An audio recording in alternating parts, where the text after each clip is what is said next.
Hello. Okay. So ito yung ating last na solid sa pyramid. So meron tayo total of five. So first yung puro right lang, puro right lang tayo. Yung right cylinder, ah yung cube at saka cuboid, tapos yung ano pa ba yan? Cone, sphere, tapos itong pyramid. Ayan. So a pyramid is a solid whose base is a plane polygon and sides are triangles that meet in a common vertex. So itong si pyramid, hindi katulad ng mga nauna nating solid. Si pyramid, pwede siyang maraming maging, hindi lang isa yung itsura niya. So pwedeng maging marami or iba't ibang klase yung itsura niya kasi nakadepende siya sa base.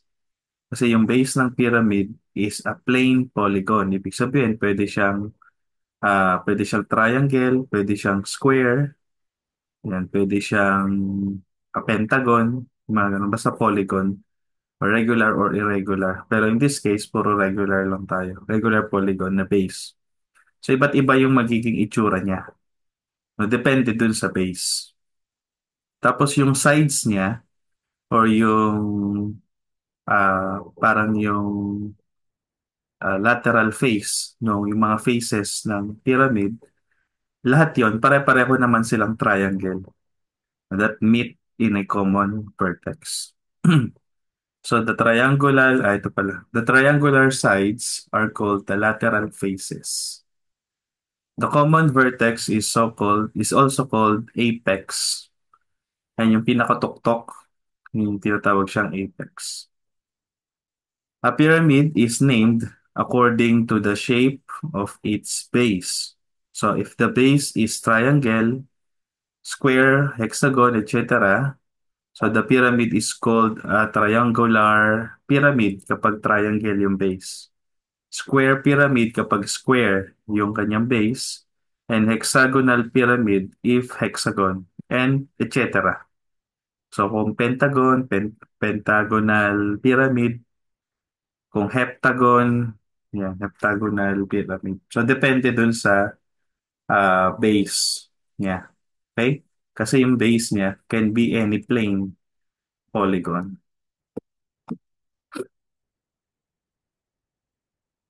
So ito yung mga part ng ating pyramid. So yung altitude or height, the altitude of a pyramid is perpendicular distance from the apex, from the vertex to the base. So mula dun sa apex, kapag gumawa tayo ng perpendicular line or perpendicular to the base. Yeah. So yun yung altitude or height. Yung the axis of a pyramid is the distance from the vertex to the center of the base. So kung meron tayong right pyramid, so halimbawa meron tayong drawing tayo.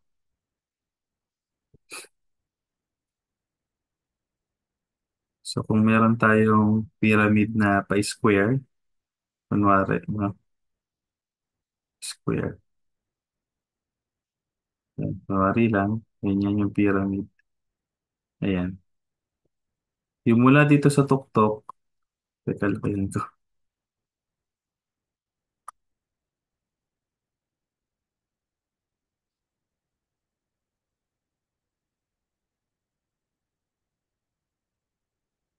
Kunwari lang. So ito yung pinaka-apex. Yung mula dito sa apex pababa, ito yung height. Yan, yun yung height or altitude.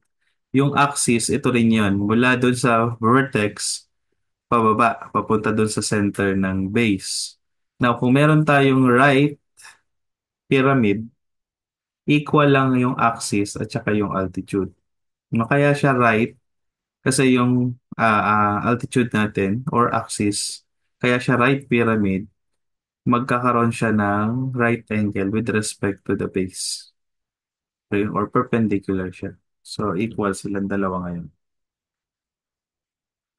Now, sa slant height, L, the slant height of a regular pyramid is the length of the median through the apex of any lateral face.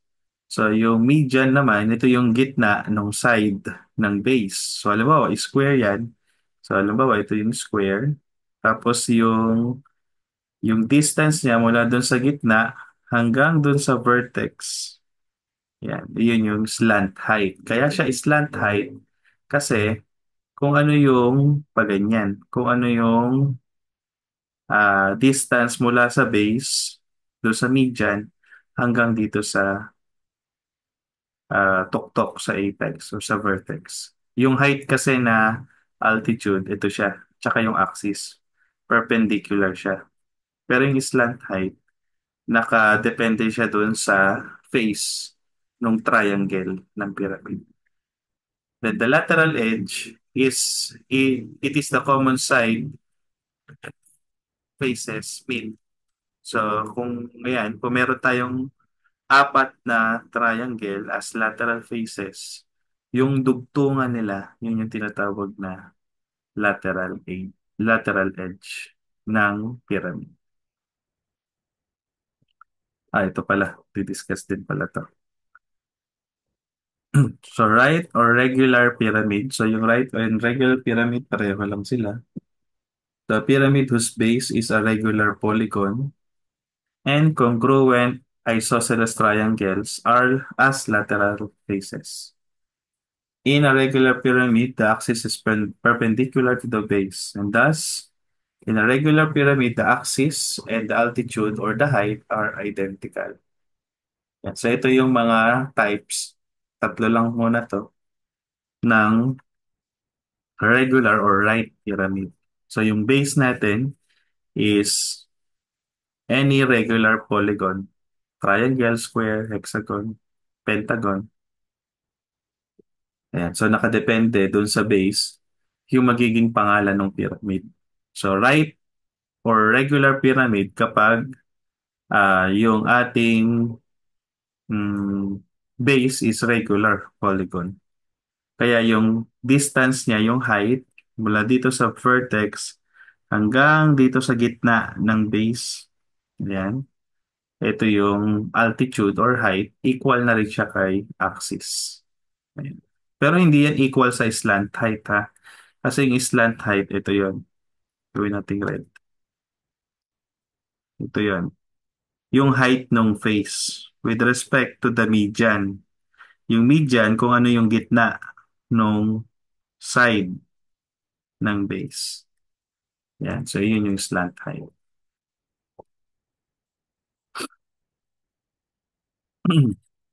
Now, dalawang parameter lang din ang isosolve natin sa pyramid.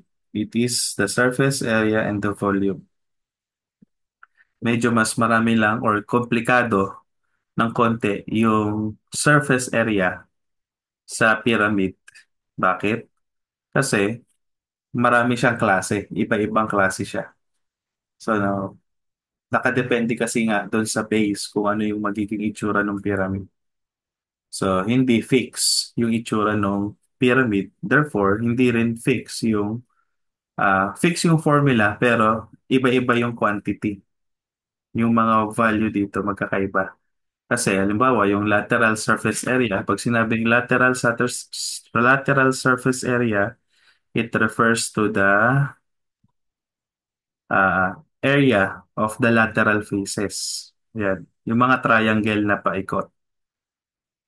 Yan. Yung total surface area, it is the sum of the lateral surface area plus the area of the base. Okay? So yung formula natin for the lateral first surface area is 1/2 yan, N A L. Yan. So parang kahawig to ng formula ng triangle. Tama? Kung naalala nyo yung area ng triangle natin, area ng triangle is equal to 1/2 base times height. Yan. O ito yung triangle, ito yung base, yung height natin ito. Ganito lang din yon sa lateral surface area. One half, ito lang din yon. Yung base natin is A. Napalitan lang ng A. Ano yung A? Ito yung side ng, ito yung base. Yan. Eh, parang ito yung katumbas ng A. Yan. A. Yung L, ito yung ating slant height. Kasi nga, triangle yung faces or lateral faces ng pyramid. So, kung ano yung slant height niya o yung height ng lateral faces, yun yung gagamitin natin as L. Now, meron lang nadagdag na N. Yung N, it is the number of lateral faces. No, kung ilan yung faces ng pyramid. Paano natin malalaman kung ilan yung lateral faces or yung number ng faces? Nakadepende dun sa base. Kung triangular yung base, or meron tayong triangle pyramid, tatlo yung mabubuong faces, lateral. Kasi tatlo yung side. Kung square naman yung pyramid, apat naman ngayon yung lateral faces. Kung pentagonal yung pyramid, lima, kasi five yung sides ng base. Ayan. Parang katumbas nito yung perimeter, yung base. Ayan. So ito ngayon yung surface area. Now, so ito yung lateral surface area. Ito yung formula natin doon. Area of the base. So yung area of the base, kapag triangle or triangular pyramid, madali kasi ito yung ating formula for the area. Kapag square naman yung base or meron kang square pyramid, madali rin kasi alam mo yung formula ng square. Pero kapag polygon na or area ng regular polygon, ito yung gagamitin nating formula to find the area of the base. So A is equal to N, A squared over 4 cotangent of 180 over N. So naka-degree mode tayo dito. Okay? Yung N, ito yung number of sides ng polygon. Kung hexagon, 6 yun. Kung hepta, 7. Octagon, 8. Nonagon, 9. Yan, etc. etc. Yung A, ito yung length ng side ng polygon. Yan, kung meron tayong hexagon, yan, ito yung A. Yan, yung N natin is 6 kasi hexa. Yan, constant yung 180. Yan, tapos N. Ito ay yung cotangent natin. So pag in-input natin to sa calculator, that is 1 over tangent of 180 over N. Kasi yung 1 over tangent is cotangent. Susolve naman tayo ng examples ito. Volume, ito lagi ito, 1/3 of area of the base times height. Anong height yung gagamitin? It is the altitude or the perpendicular height. Yan yung color blue na yun. Ayan. So take note ha, kapag lateral surface area or surface area ang hinahanap, ang gagamitin nating height is the slant height. Kapag volume, ang gagamitin natin is yung perpendicular height or yung pinaka-altitude ng pyramid. Yan. So let us solve some examples. Find the volume, the lateral surface area, and the total surface area of the pyramid of perpendicular height 9.41 cm and the length of the side of base is 2.92. Yan. So given yung height, ito yun. Yan. H daw natin is 9.41. Length of the side is 2.92. So ito yun. 2.92. Height natin is 9.41. So we are asked to find the volume. Line natin yung volume. Ang formula natin for the volume is 1/3 of the area of the base times height. So, ibig sabihin, kailangan natin muna mahanap yung area ng base. At yung base natin dito is square kasi meron tayong square pyramid. Ibig sabihin, yung ating area ng base, area is equal to a squared. Or, binigay naman yung cm to, cm. Binigay yung length ng side, which is 2.92. Ayan. So, ito yung gagamitin natin. So, the volume is equal to 1/3 of a squared or 2.92 squared times height na 9.41 cm. So, direct substitution. Pwede direct na to sa calcul. So, 1/3, 2.92 squared times 9.41 will gives us 26.74 cm cube or cubic centimeter. So, ito na yung pinaka-volume natin. Next, we are asked to find the lateral surface area. Pag sinabing lateral surface area, hindi kasama yung base doon. Yung mga triangle lang na pa-slant. Ayan. So, ang formula natin doon is ito. 1/2 NAL. Ayan. So, sulat muna natin. 1/2 surface area lateral. 1/2 NAL. Ano yung N? Number of sides ng base. So, since square tayo, meron tayong N na 4. Ano yung A? Ito yung given na side. Ano yung L? L is the slant height. Ayan. So, ito yon. Hindi itong height na given. So, ibig sabihin, kailangan muna nating isolve tong slant height na to. Ayan yung L. Ito. Ating kulay blue. Ito yung slant height. Ayan.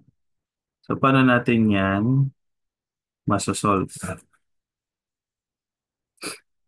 Ayan. So, take note, meron tayong square pyramid. Ibig sabihin, mula dito sa B, sa point B hanggang A, itong point B na to, ito yung median. Ibig sabihin, ito yung gitna ng side ng square. Yan. Itong A, ito yung center. Ibig sabihin, yung BA na to ay katumbas lang ng kalahati ng side. Kasi mula siya dito sa median hanggang dito sa center ng square. So, ibig sabihin, yung BA is equal to 2.92 over 2. Now, bakit natin kinuha yung side BA? Kasi, yung slant height natin, parang nagkaroon tayo ng isang right triangle dito. Ito, yan. Yung, yung H na to, itong nasa gitna, ito yung equivalent dun sa height. Tapos, yung side na nasa baba is ito, 2.92 over 2. Kasi, yung slant height natin will be the hypotenuse. Ayan. To solve for L, gagamit lang tayo ng Pythagorean theorem. So L is equal now to square root of 2.92 over 2 squared plus itong side na to, 9.41, 9.41 squared. So L is equal to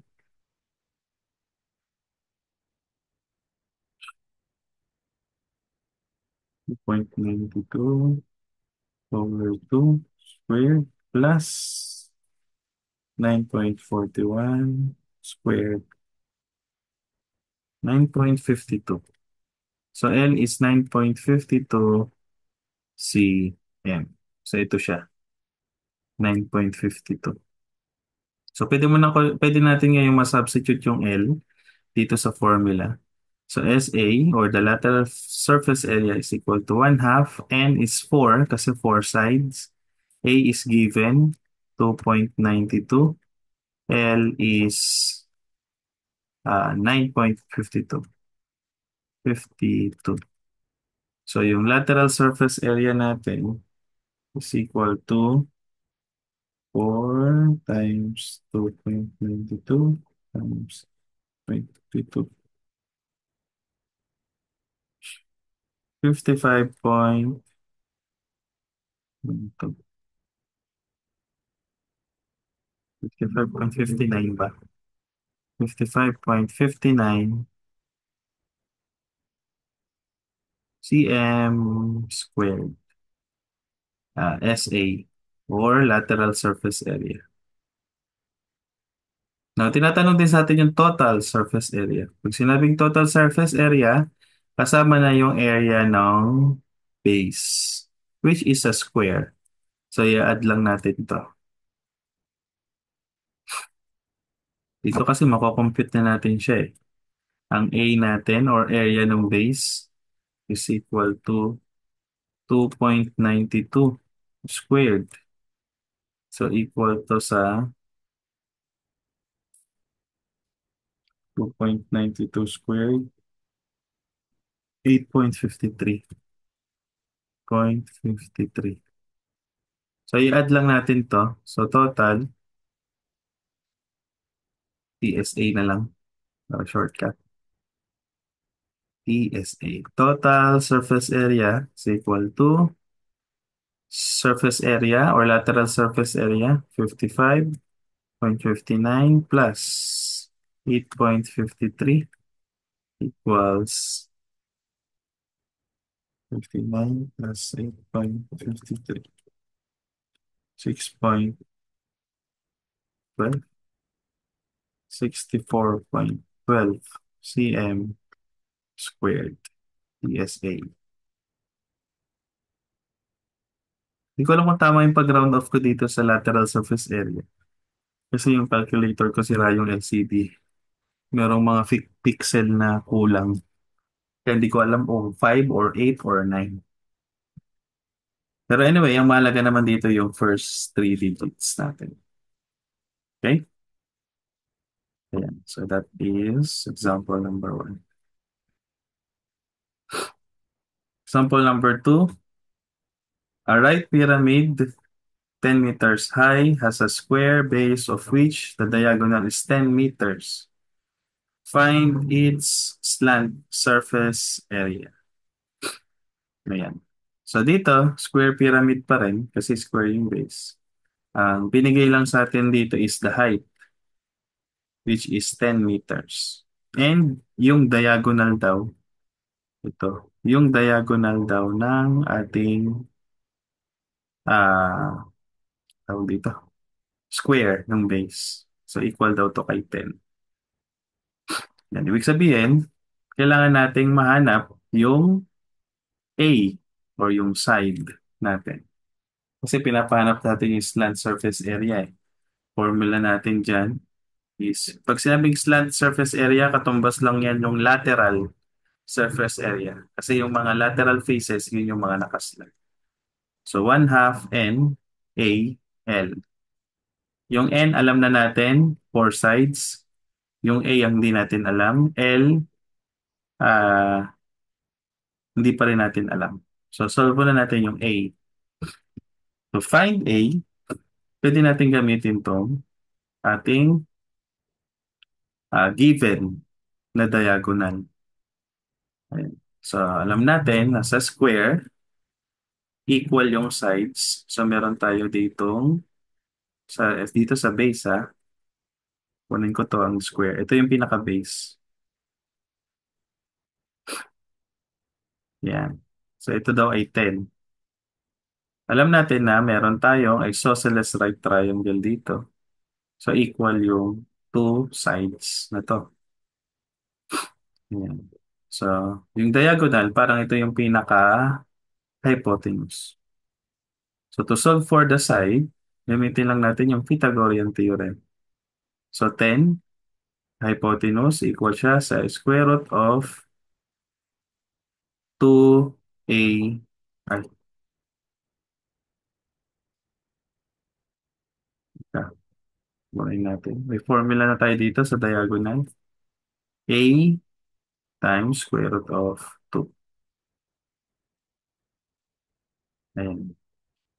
So, ibig sabihin, divide lang natin to both sides by square root of 2. So, A is equal now to 10 square root of 2 or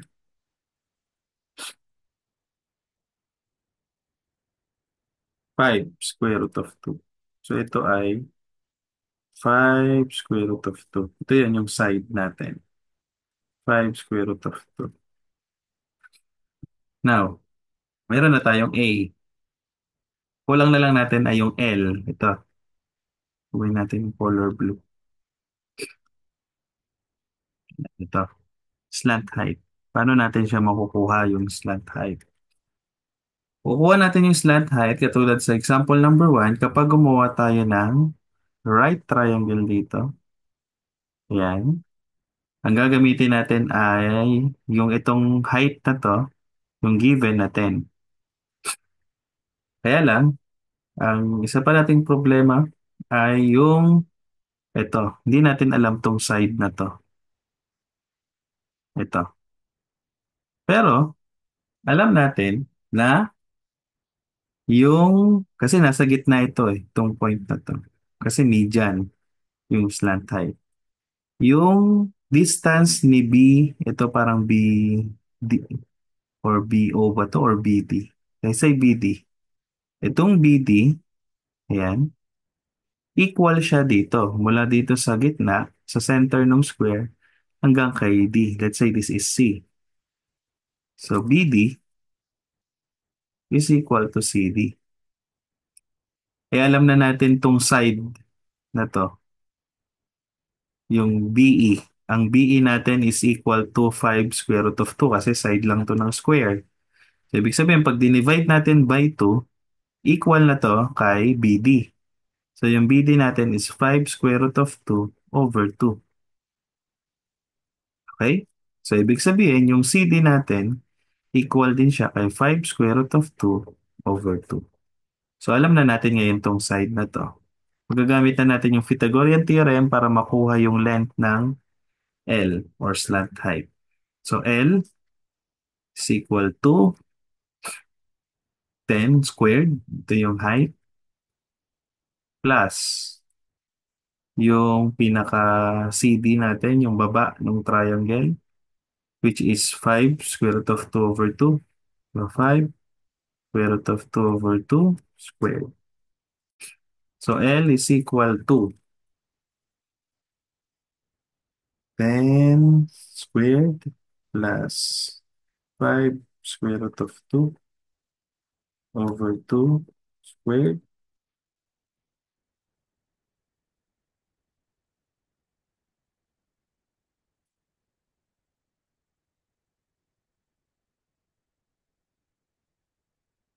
15 square root of 2 over 15 square root of 2 over 2. Yan. So ito na yung L natin. So substitute na natin doon sa formula. SA is equal to 1 half. Ang N natin, yung number of base, side ng base, 4 times A na 5 square root of 2 times 15 L. Ito, 15 square root of 2 over 2. Ayan. So directly sa calculator, masasolve natin yan.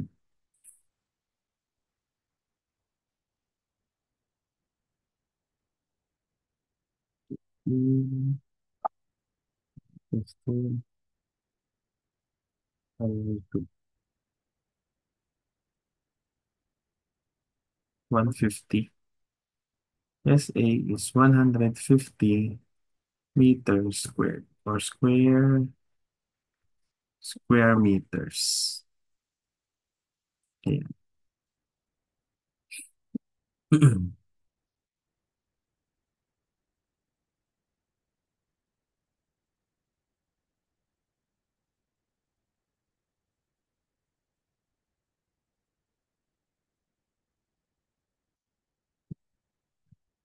Wala yung PDF.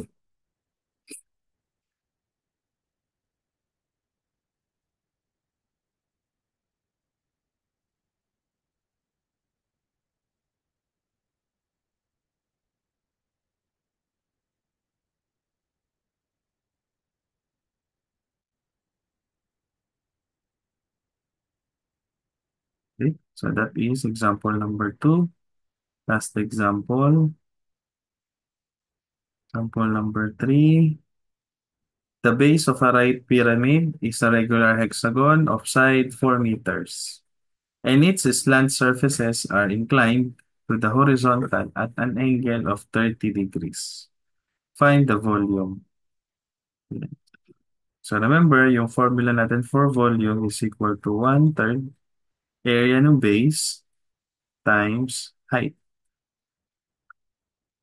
Ayan. So ang base natin is a regular hexagon. So ibig sabihin, gamitin natin tong area ng regular polygon.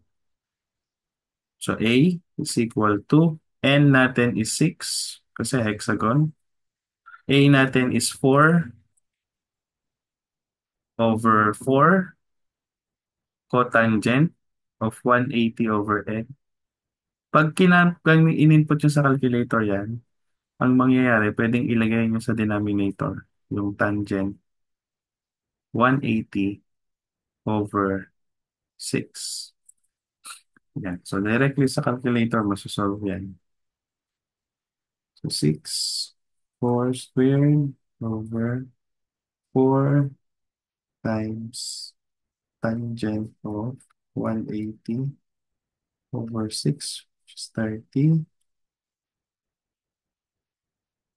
24 square root of 3.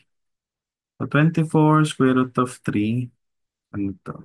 Meter squared. So, meron ka ng area ng base dito sa volume. Kailangan na lang natin yung height. Yun. Hindi rin binigay yung height. So, kailangan natin siyang isolve muna. Ayan. So, paano natin masosolve yung height? Now, merong binigay na angle of inclination ng mga lateral faces, which is 30 degrees. Yan. So, pwede nating magamit yung SOHCAHTOA natin dito para makuha yung h. Kailangan, hanapin lang natin muna tong length nitong side na to. Ayan. I-isolate ko muna siya, yung base natin. Kasi yung base natin is hexagon. Hexagon. Sa hexagon, nahati siya sa 6 na triangle. Yan yung base. Yan, basta pantay-pantay na lang yan. Kunwari, itong part na to, yan. Alam natin na yan ay mga equilateral triangle, yung hati-hati ng hexagon. Ibig sabihin, 60 degrees yan, yung angle niyan, 60 degrees. Okay? So, ibig sabihin, itong angle na to dito sa C ay 60 degrees. Now, bakit natin yun kailangan? Kasi alam natin tong length nitong side na to. Kasi given yun, which is 4. Ibig sabihin, yung kalahati nito, burahin ko lang. Ayan, burahin ko na to. Itong point C hanggang dito kay B, ayan, equal yan kay 2 meters. Kasi kalahati siya nung side. Ito ay 60 degrees. So, pwede natin gamitin yung, ito ngayon, ay parang meron tayong itong part na to. Ayan. Ito yung 2. So, isolate ko lang ulit Parang ganyan. So, meron kang 60, tapos degrees, tapos meron kang 2 meters. So, pwede mong gamitin yung tangent para makuha natin tong part na to. Ayan. Yung AB. AB. So, yung AB natin is equal to, opposite siya nito, ni tangent of 60 times 2 meters. Ang ginamit natin dito yung TOA. So, tangent theta is equal to opposite over adjacent. Ang given sa atin yung adjacent side ito. Kaya 2 meters. So, equal siya sa tangent of 60 times 2. 2 square root of 3. 2 square root of 3. So, ito yun. 2 square root of 3. Ayan. So, again, meron tayong angle dito, 30 naman. Tapos, ang kailangan kasi natin tong height. So, opposite over adjacent ulit to. Pero, para makuha natin yung height. So, h natin ngayon is equal to opposite. Ito yung opposite yung height.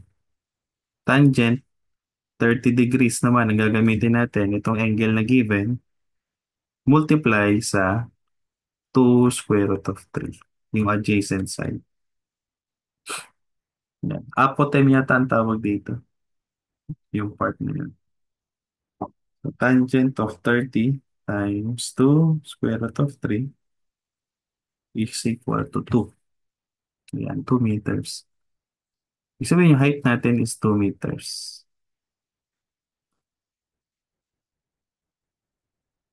Okay?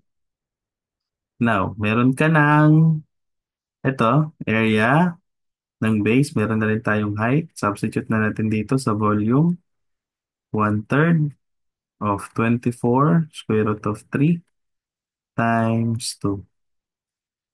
So, direct sa calculator, 1/3, 24 square root of 3 times 2. 16 square root of 3. Ito ay cubic meter. Ayan. So, kahit hindi na natin na-simplify yung radical, okay lang. Pero kung naka-decimal yan, express nyo na ng three decimal places. Okay?